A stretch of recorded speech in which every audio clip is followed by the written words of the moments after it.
Aujourd'hui, j'ai marqué sur un petit bout de papier 10 raisons d'être chrétien. Alors, on pourrait en débattre, ce sont les miennes, je vais les dire en 2 minutes.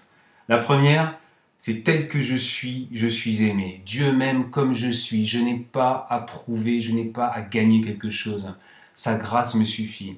Il m'aime comme je suis dans une société comme aujourd'hui, il est important, c'est de le rappeler, c'est très libérateur. On me demande d'être quelqu'un d'autre, on me demande de gagner toujours ma réussite. Dieu m'aime comme je suis. La deuxième raison, c'est que ce Dieu-là a un nom, Jésus. Il est venu, il a bouleversé la vie d'hommes et de femmes qui ont témoigné. La troisième raison, c'est que beaucoup ont écrit avant et après Jésus-Christ pour dire leur expérience avec Dieu. Et tout cela est dans la Bible. Et c'est un trésor, une nourriture au quotidien que je veux partager avec d'autres.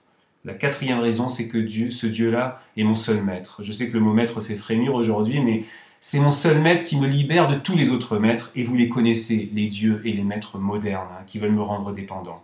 La cinquième raison, c'est qu'il s'est fait serviteur. Il n'est pas venu pour être servi, mais pour servir. Il a aimé jusqu'au bout, il a lavé les pieds de ses disciples. Alors oui, je veux bien suivre un maître comme cela. La sixième raison, c'est qu'il me dit que tous les choix ne sont pas possibles, que ton oui soit oui, que ton non soit non. Voilà, faire un choix sur lequel je peux m'appuyer, tout en le laissant en dialogue avec les autres.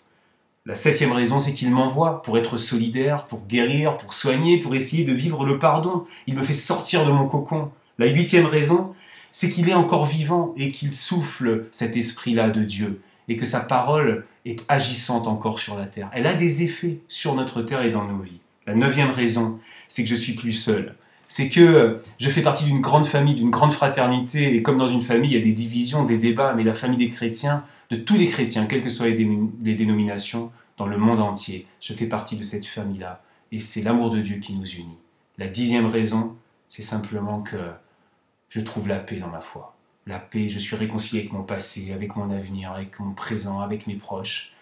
Et tu en trouveras sûrement plein d'autres des bonnes raisons d'être chrétien si tu choisis comme moi ce chemin-là, le chemin de la vie.